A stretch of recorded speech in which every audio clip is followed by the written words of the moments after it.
Good evening, everyone. Today's news is about global warming. Global warming is a serious problem in today's society. Scientists found that if we continue to treat the environment the way we have been for the past 300 years, the ice caps will eventually melt, causing major flooding all over the planet, causing catastrophic consequences. The Earth's climate has changed throughout history. In the last 650,000 years, there have been 7 cycles of glacial advance and retreat, with the abrupt end of the last ice age about 7,000 years ago marking the beginning of the modern climate era and of human civilization.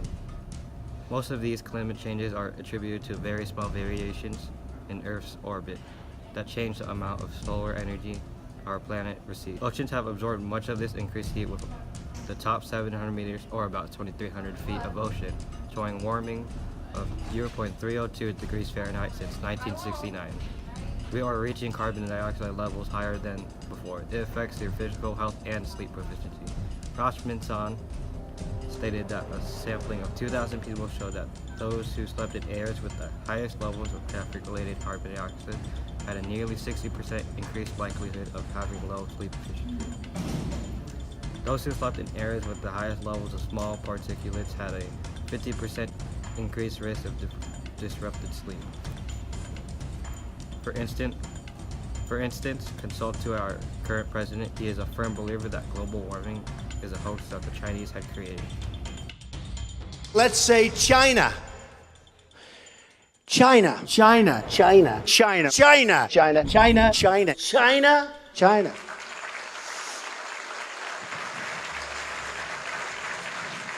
I think that there'll be little change here. It'll go up, it'll get a little cooler, it'll get a little warmer like it always has for millions of years. It'll get cooler, it'll get warmer. It's called weather. I do believe in clean, and I've received, a lot of people don't know this, I've received many environmental awards, many environmental awards for the work I do. And I believe strongly in clean water and clean air. But I don't believe that what they say, I think it's a big scam for a lot of people to make a lot of money. I'm not a believer in global warming. I'm not a believer in man-made global warming. It could be warming, and it's going to start to cool at some point. And, you know, in the 1920s, people talked about global cooling. I don't know if you know that or not. They thought the Earth was cooling. Now it's global warming. And actually, we've had times where the weather wasn't working out, so they changed it to extreme weather, and they have all different names, you know, so that it fits the bill. But the problem we have, if you look at, you know, our energy costs and all of the things that we're doing to solve a problem that I don't think in any major fashion exists. I mean, Obama thinks it's the number one problem of the world today, and I think it's very low on the list.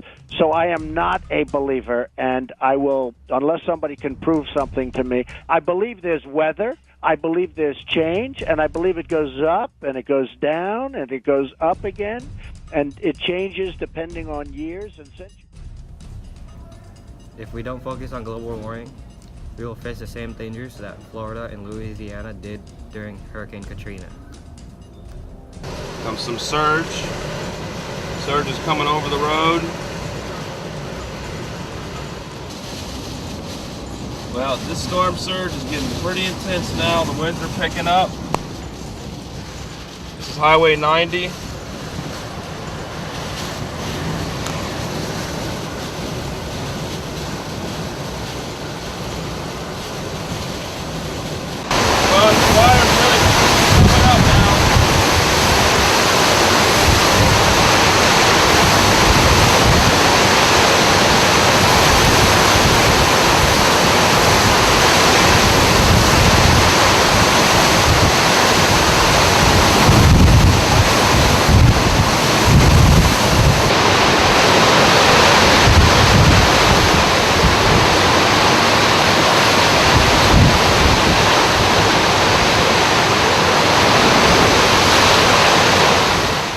Coming up to the first floor now.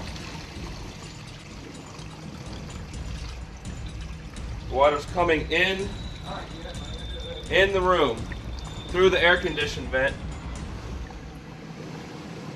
Oh man. You know what? Yeah, dude. These walls are gonna start coming in. You got tape in this? Yeah. The aftermath of Hurricane Katrina was devastating. The storm killed over 1,800 people and destroyed many homes, schools, and hospitals, tearing families apart. The storms caused over $81 billion worth of damages. If global warming truly was a hoax, then Hurricane Katrina and all of the destruction it caused would never have transpired. Nations around the world are upping the game in the fight against climate change. At the Paris Climate Summit in 2015, 195 countries signed a historic agreement to reduce the carbon emissions with the goal. Nations around the world are upping the game in the fight against climate change.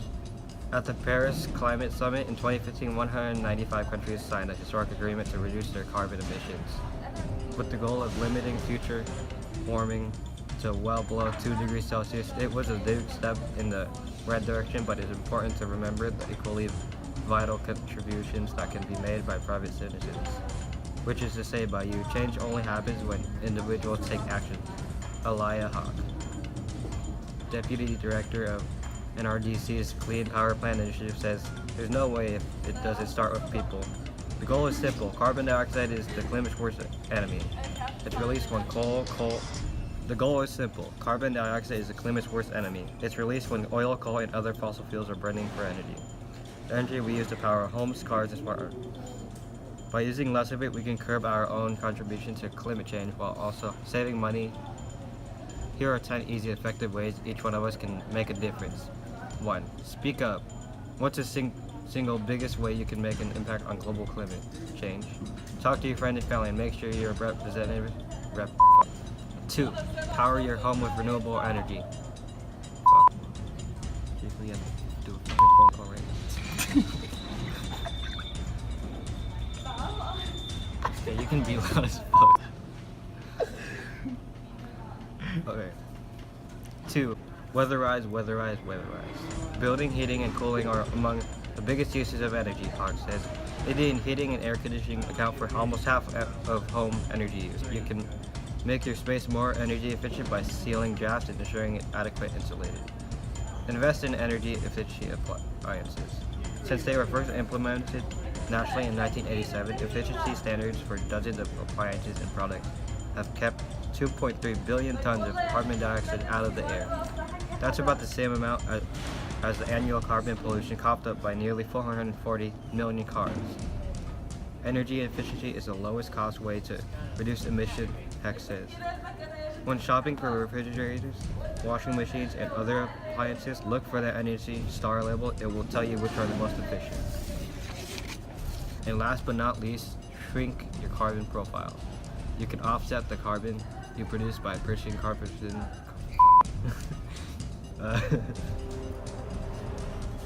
And last but not least, shrink your carbon profile. You can offset the carbon you produce by purchasing carbon offsets, which represent clean power that you can add to the nation's energy grid in place of a power from fossil fuels. But not all carbon offset companies are alike. Do your homework.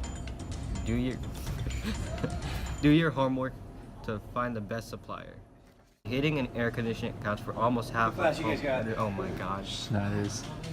Back in Schneider's, get in there. No, We're recording for a project. Recording for a project. Yeah, this is our senior Should I project. put you in here? Yeah. Well, yeah.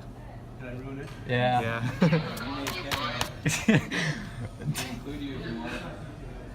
Oh my god. Okay. The organization that vets renewable Today, Junior! energy options. I'll read that one over. Kid can't even read. Fuck.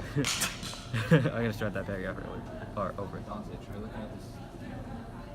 It's kind of awkward though, because I can't remember like an entire paragraph, you know, to look up. Okay. Next, when oil, coal, and other fossil fuels are burned for energy, the energy we use to power our homes, cars, and smartphones. By using less of it, we can curb our own contribution to. We can curb our own. Okay, fuck. That was weird. It was like curb our own. Okay, I read that last part earlier.